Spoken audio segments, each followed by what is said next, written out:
நமஸ்தே. நீங்கள் மாணவ பரிச்சயம் தொடரின் மற்றொரு முற்போக்கான அத்தியாயத்தை கேட்டுக்கொண்டிருக்கிறீர்கள்.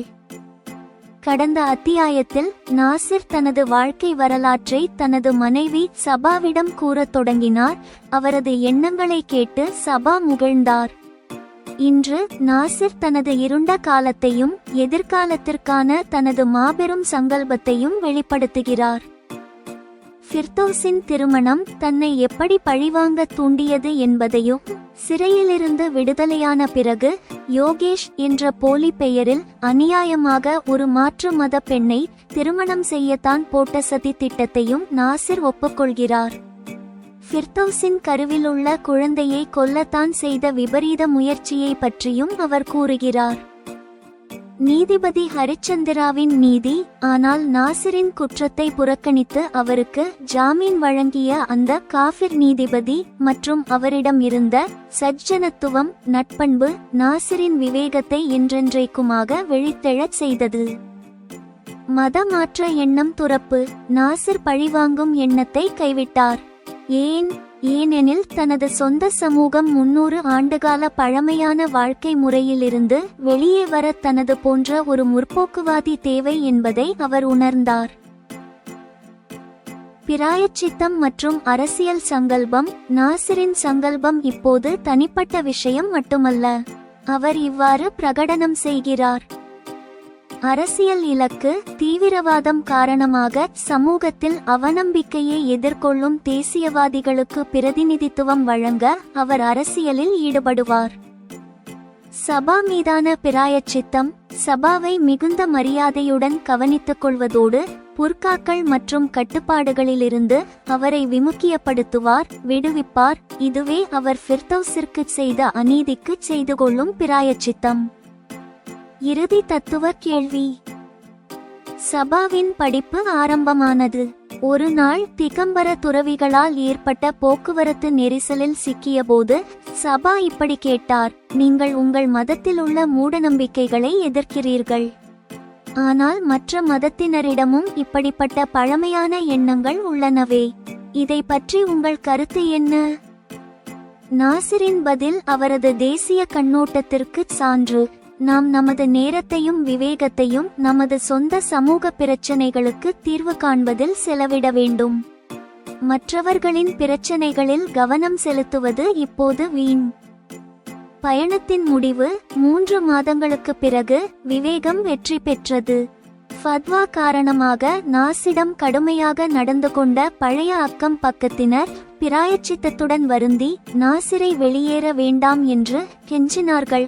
ஆனால் நாசிர், சபா மற்றும் அமி முற்போக்கான எண்ணங்கள் கொண்ட புதிய குடியிருப்பிற்கு சொசைட்டி குடிபெயர்ந்தனர். கேளுங்கள், நாசிரின் இதயச் சுத்தி, பிராயச்சித்தம் மற்றும் உயர்ந்த புதிய வாழ்க்கை சங்கல்பம். மாணவ பரிச்சயம் தொடரில் நீங்கள் கேட்பீர்கள். அத்தியாயம் 19. பிராயச்சித்த விரிவாக்கம் மற்றும் அரசியல் சங்கல்பம். நாசிர் தனது கடந்த கால குற்ற வரலாற்றை இன்னும் ஆழமாக விவரிக்க தயாரானதால் அமைதி நிலவியது. நாசிர் தொடர்ந்தார்: நான் யாரை காஃபிர் என்று அழைத்தேனோ, ஃபிர்தௌஸ் அப்படிப்பட்ட ஒருவரை திருமணம் செய்து கொண்டது என்னை மிகுந்த கலக்கத்திற்கு உள்ளாக்கியது. அப்போது நான் சிறையில் இருந்தேன். சிறையிலிருந்து விடுதலையான பிறகு எனது பெயரை யோகேஷ் என்று பொய் கூறி ஒரு மாற்று மத பெண்ணை திருமணம் செய்து பழிவாங்க வேண்டும் என்று நினைத்தேன். அதன் மூலம் எனது மதத்தின் மக்கள் தொகையை ஒன்றை அதிகரிக்க எண்ணினேன். பின்னர் ஃபிர்தௌஸ் ஹரிச்சந்திரா அவர்கள் மூலம் கற்பமான செய்தி என்னை இன்னும் சுட்டெரித்தது. அந்த தகிப்பை தணிக்க நான் ஃபிர்தௌஸின் கருவில் உள்ள குழந்தையை கொல்ல வீணான முயற்சி செய்தேன். எனது இந்த குற்றத்திற்காக ஃபிர்தௌஸின் கணவரான அந்த நீதிபதியே எனக்கு மிகச் சிறிய தண்டனை வழங்கினார்.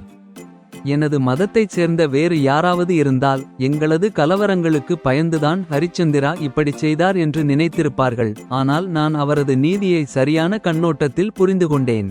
இந்த சம்பவம் என்னை சுயபரிசோதனை செய்து கொள்ள தூண்டியது. எனது இருண்ட கடந்த காலத்தை புறக்கணித்து எனது தந்தையின் மறைவின் போது எனக்கு ஜாமீன் மற்றும் பரோல் கிடைக்கச் செய்தது அவர்தான். அப்போது எனது அந்தராத்மா என்னை கேள்வி கேட்டது: இந்த ஹரிச்சந்திரா தான் உண்மையான பண்பாளரா? என்னால் அவரை போன்ற ஒரு பண்பாளராக மாற முடியாதா? என்னுள்ளே எழுந்த இந்த கேள்விகளே மாற்றத்தை தொடங்கின. நான் என்னை மாற்றிக்கொண்டேன். மாற்று மத பெண்ணை திருமணம் செய்ய வேண்டும் என்ற எண்ணத்தையும் கைவிட்டேன். இந்த எண்ணத்தை கைவிட ஒரு காரணம், நாட்டின் புதிய சட்டங்களின்படி மதத்திற்கு வெளியே திருமணம் செய்து கொண்டால் அந்த இளைஞன் கட்டாயமாக தனது மனைவியின் மதத்தை ஏற்க வேண்டியிருக்கும். எனது எண்ணங்கள் நேர்மறையாக மாறியதால் எனது சொந்த சமூகத்திற்கே எனது போன்ற ஒரு முற்போக்குவாதியின் தேவை அதிகம் இருப்பதை நான் உணர்ந்தேன். அப்படிப்பட்ட நிலையில் மதம் மாறுவதால் எனது சமூகத்திற்கு சேவை செய்யும் வாய்ப்பை இழந்துவிடுவேன்.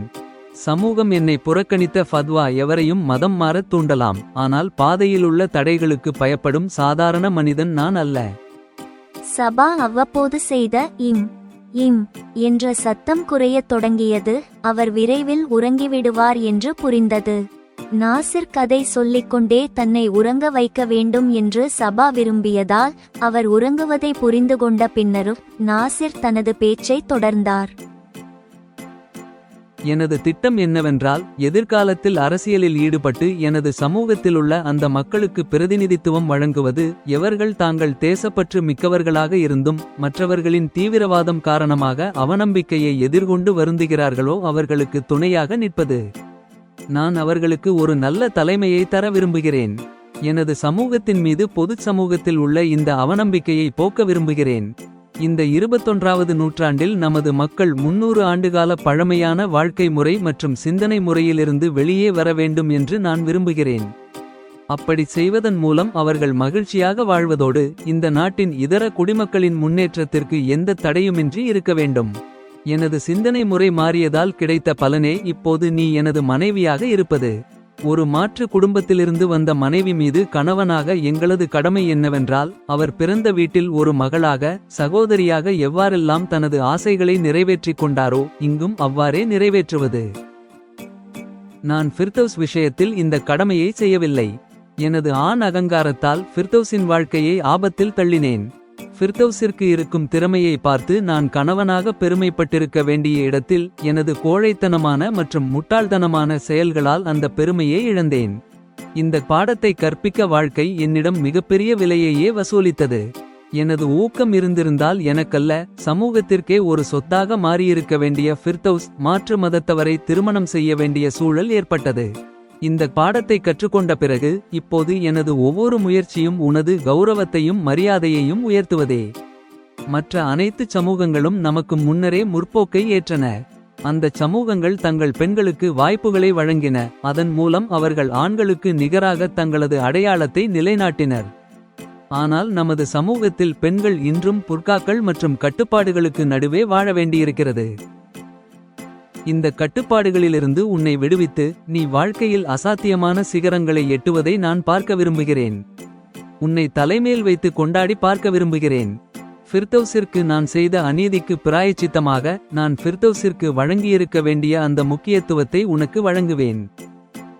இப்படி கூறிய பிறகு சபா உறங்கிவிட்டாரா என்று நாசிர் அவரது முகத்தை தடவி பார்த்தார். அவரிடமிருந்து எந்த பதிலுமில்லை. நாசிர் கூறிய கடைசி வார்த்தைகளை கேட்பதற்கு முன்பே சபா உறங்கிவிட்டது உறுதியானது.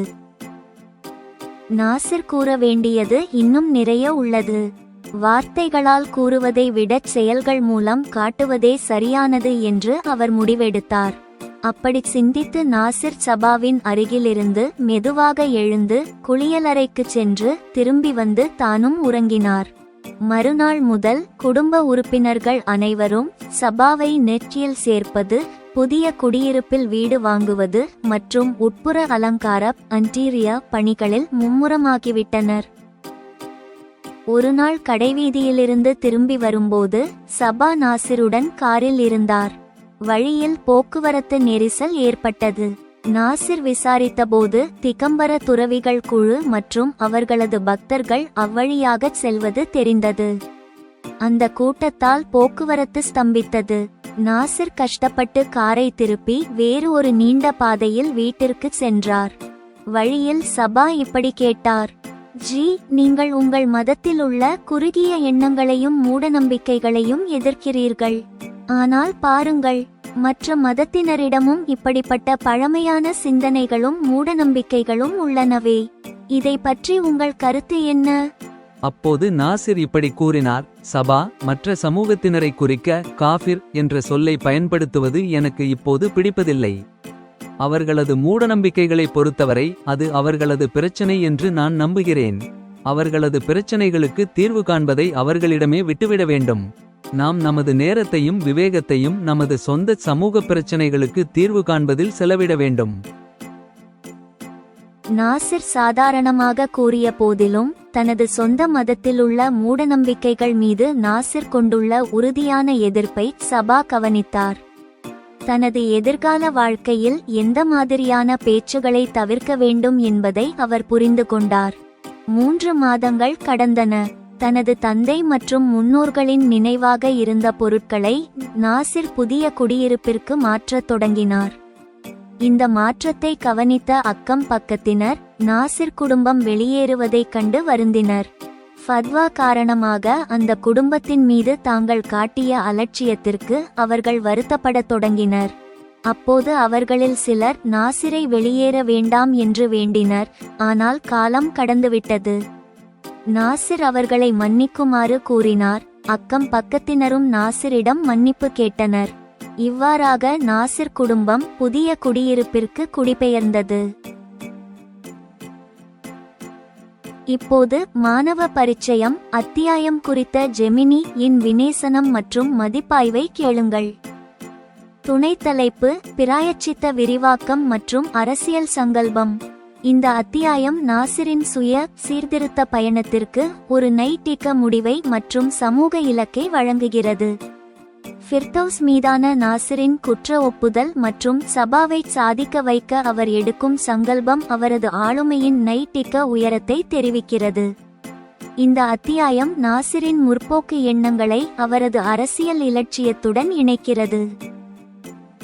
1. பிராயச்சித்தம் மற்றும் ஃபிர்தௌஸ் மீதான மரியாதை. கடந்த கால குற்ற ஒப்புதல். ஃபிர்தௌஸிற்கு தான் செய்த அநீதிகளை நாசிர் முதல் முறையாக முழு உண்மையுடன் ஒப்புக்கொண்டார். அவர் ஒரு காஃபிர்-ஐ திருமணம் செய்ததற்காக பழிவாங்க நினைத்தது மற்றும் கருவிலுள்ள குழந்தையை கொல்ல முயன்றது போன்றவை. ஹரிச்சந்திராவின் தாக்கம். நீதிபதி ஹரிச்சந்திரா வழங்கிய சிறிய தண்டனையை நாசிர் சரியான நீதியாக கருதுகிறார். ஹரிச்சந்திராவின் நட்பண்பு நாசிரை ஒரு கேள்வி கேட்க வைத்தது. என்னால் அவரை போன்ற ஒரு பண்பாளராக மாற முடியாதா? பிராயச்சித்த விரிவாக்கம். ஃபிர்தௌஸிற்கு தான் வழங்கியிருக்க வேண்டிய மரியாதையையும் ஊக்கத்தையும் இப்போது சபாவிற்கு வழங்குவதாக நாசிர் தெளிவுபடுத்துகிறார். சபாவை மிகுந்த மரியாதையுடன் கவனித்துக் கொள்ள வேண்டும் என்ற சங்கல்பம் ஃபிர்தௌஸிற்கு தான் செய்த அநீதிகளுக்கு ஒரு நைதிக பிராயச்சித்தம். 2. அரசியல் கண்ணோட்டம் மற்றும் சமூக சீர்திருத்தம். மத மாற்ற எண்ணம் துறப்பு. தனது முற்போக்கு எண்ணங்களும் தலைமையுமே தனது சொந்த சமூகத்திற்கு தேவை என்று கருதி நாசிர் அந்த எண்ணத்தை கைவிடுகிறார். அரசியல் இலக்கு. நாசிர் அரசியலில் நுழைவதின் நோக்கம் தெளிவானது. தீவிரவாதம் காரணமாக அவநம்பிக்கையை எதிர்கொள்ளும் தனது சமூகத்திலுள்ள தேசியவாதிகளுக்கு பிரதிநிதித்துவம் வழங்குவது. தனது சமூகத்தை 21வது நூற்றாண்டின் எண்ணங்களுடன் இணைப்பதே அவரது இலக்கு. நடுநிலை கண்ணோட்டம். இதர மதங்கள் மீது இதர மதங்களின் பிரச்சனைகளில் தலையிடுவதை விட தனது சொந்த சமூக பிரச்சனைகளின் தீர்வில் கவனம் செலுத்த வேண்டும் என்று நாசிர் உறுதியாக கூறுகிறார். இது அவரது மதச்சார்பற்ற மற்றும் நடைமுறை கண்ணோட்டத்தை பிரதிபலிக்கிறது. 3. நற்புத வாழ்வை நோக்கிய பயணம். பழைய பகுதி மீதான பிராயச்சித்தம். நாசிர் குடும்பம் புதிய குடியிருப்பிற்கு மாற வேண்டும் என்ற முடிவு சரியான நேரத்தில் எடுக்கப்பட்டது. அவர்கள் வெளியேறும் போது ஃபத்வா காரணமாக தாங்கள் செய்த நடத்தைக்காக அக்கம் பக்கத்தினர் வருந்துவது அவர்களது குறுகிய கண்ணோட்டத்தின் தோல்வியை குறிக்கிறது. மன்னிப்பு பரிமாற்றம். நாசிர் மற்றும் அக்கம் பக்கத்தினருக்கு இடையே நடந்த மன்னிப்பு பரிமாற்றம் இந்த அத்தியாயத்திற்கு ஒரு சுமூகமான முடிவை அளிக்கிறது. நாசிர் பழிவாங்குவதற்கு பதில் மன்னித்து முன்னேறிச் செல்வது அவரது முதிர்ந்த ஆளுமைக்கு சான்று. இந்த அத்தியாயம் நாசிரின் தனிப்பட்ட பிராயச்சித்தத்தை சபாவின் சாதிக்க வைக்கும் முயற்சியுடனும் மற்றும் சமூக அரசியல் சீர்திருத்தத்துடனும் வெற்றிகரமாக இணைக்கிறது. அத்தியாயம் 19 நிறைவுற்றது.